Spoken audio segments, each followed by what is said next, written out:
I have the privilege of working with young people every day as a school teacher, and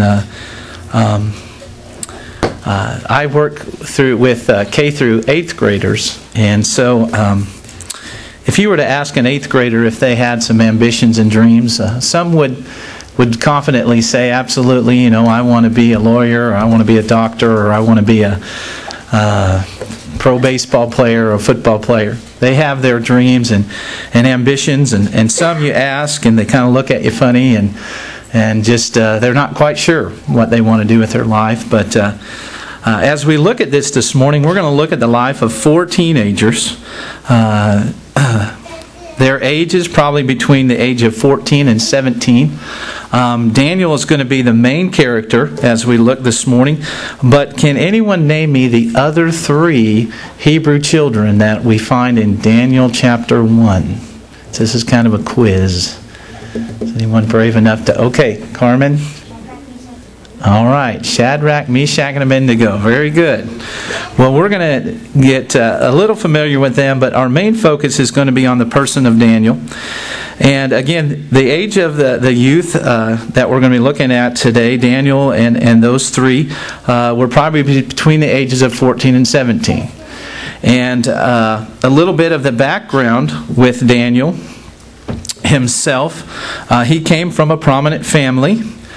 He was very intelligent, very handsome, and we're going to find out that was not, when he gets into this passage, we're going to find that wasn't maybe, it became a detriment. And I don't know how good looks and intelligent can be a detriment, but for Daniel, we're going to find out that it caused him to be picked for something that maybe he didn't want to be a part of.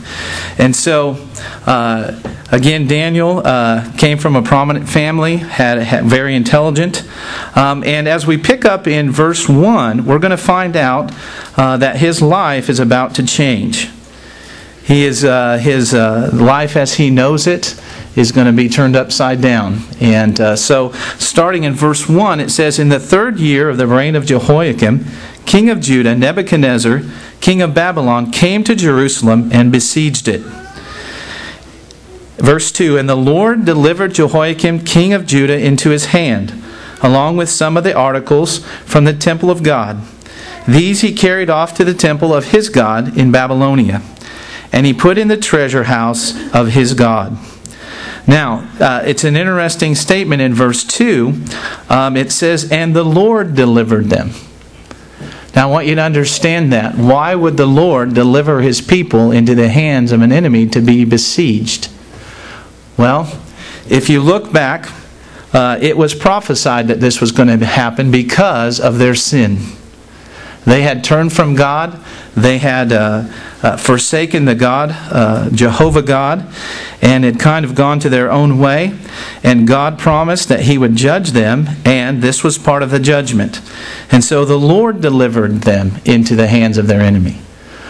And as we pick up in verse 3, we find out that the king, who is Nebuchadnezzar, has ordered one of his officials to do something. And it says, let's pick it up in verse 3. It says, "Then the king ordered Ashpenaz, chief of his court officials, to bring in some of the Israelites from the royal family and the nobility, young men without any physical defect, handsome, showing aptitude for every kind of learning, well-informed, quick to understand, and qualified to serve in the king's palace." Now remember, how is Daniel described? He's handsome, he's intelligent, okay?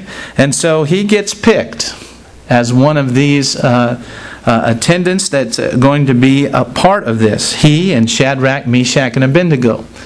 And so in verse 3, we understand that there's going to be something happening to these 4 youth.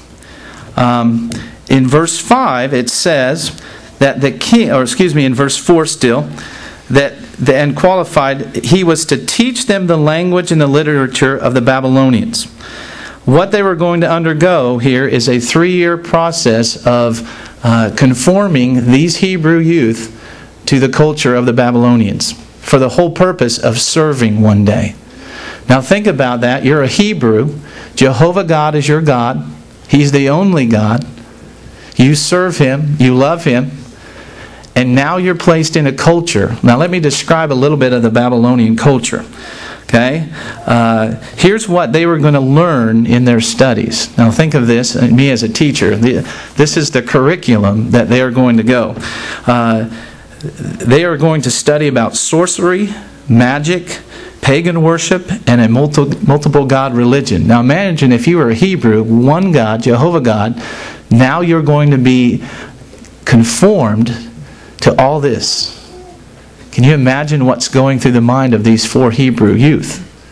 Oh boy. And so we're going to kind of look at how is this going to happen? How are they going to, what is the process that they're going to undergo? And starting in verse 5, it says, the king assigned them a daily amount of food and wine from the king's table. All right, so the first thing that it tells us here is that they're going to have a diet change. Okay? Now, think about this as we look at this. The food that the Babylonians eat from the king's table is first of all sacrificed to idols. It's part of idol worship. Now, as a Jew, is that something that you're going to be excited about being a part of? No. Matter of fact, God said that the Jews, and that's these teenagers, are to have nothing to do with food sacrificed to idols. So right away, Daniel is faced with a dilemma. What is he going to do? This is going to be his diet. The next thing they were going to do is they're going to train for 3 years. Okay? They were going to be in this school of study. They were going to be taught all about the ways of the Babylonians. And in verse 6 it says, among these, it tells us who they are. It identifies Daniel and Hananiah and Mishael and Azariah. Now those are their Hebrew names. And those names have significant connection with God. And so here's what else is going to happen in verse 6. They're going to get a new identity in verse 7. It says that the chief officials gave them new names. To Daniel, the name Belteshazzar. To Hananiah, Shadrach. To Mishael, Meshach. And to Azariah, Abednego. Now here's an interesting thing. They're going to change their identity too. And now instead of identifying with Jehovah God, they're going to be identifying with gods from the Babylonians. Now imagine if you were a 17 or 15, 16, 17-year-old used to all of this, your world's turned upside down, and now you're forced for 3 years to be involved in this. Okay? So they're in an amazing situation. And I want to look at 3 aspects of this that I think directly connects to our youth today. And we're going to start with their mind. They had a mind of a Jewish mind. One God, Jehovah God. We serve Him. He's given us commandments. We follow those commandments. But it says that they're going to be taught. So their mind is going to be one of the areas where the Babylonians are going to begin to change. Okay? So the mind, they're going to want them to think like the Babylonian culture. And as I shared in the early service, our youth are facing a culture that wants to change the way they think as a Christian. Okay? I did some research in this, and the internet is an amazing thing. I love it for certain things, and I despise it for other things. But I was able to just Google a question. What are the top 5 movies or top 5 TV shows that youth watch? And sure enough, boom, I clicked, hit enter, and wham, there it is. I could find out exactly. Now, I'm not going to name any of these movies, but the top 5 movies that teenagers are watching, okay, the steady diet of the thoughts and the things that go through that have to do with sex, have to do with alcohol, drugs, profanity. Matter of fact, one of the episodes that I read about from this show, one of the episodes had to do with this character made a cheese sandwich. And I know this sounds ridiculous, but think about this. Made a cheese sandwich, and when he pulled it out of the skillet, he thought it had an image of Jesus on it. So he called him Jesus. Now, I don't know about you, but that offends me.